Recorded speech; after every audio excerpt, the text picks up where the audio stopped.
প্রিয় দর্শক বন্ধু, বিসমিল্লাহির রহমানির রহিম।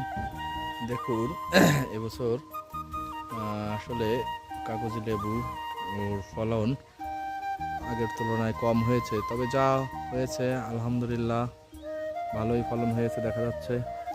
আমাদের এই গাছটিতে বেশ বেশ ভালো মানের কাগজি লেবু হয়, যে লেবুগুলো আমরা বিক্রি করি না, নিজেদের চাহিদা মেটাই, আত্মীয় স্বজন পাড়া প্রতিবেশী সকলকে কিছু কিছু লেবু দিই। আসলে কাগজি লেবুতে প্রচুর পরিমাণ vitamin, citric acid, vitamin C বিশেষ করে, আর ফ্রেশ কাগজি লেবুর সেন্টই আলাদা। এটা ভাতে, শরবত, যে কোনো। এই গাছটি প্রায় অনেকখানি জায়গা জুড়ে আছে। গাছটিতে খুব সুন্দর লেবু ধরেছে। পাশাপাশি এবছর আমের ফলন খুব কম, দেখতেই পাচ্ছেন, আম নেই বললেই চলে। তো প্রিয় দর্শক বন্ধু, ভালো থাকবেন। এই ভিডিওটি এ পর্যন্তই।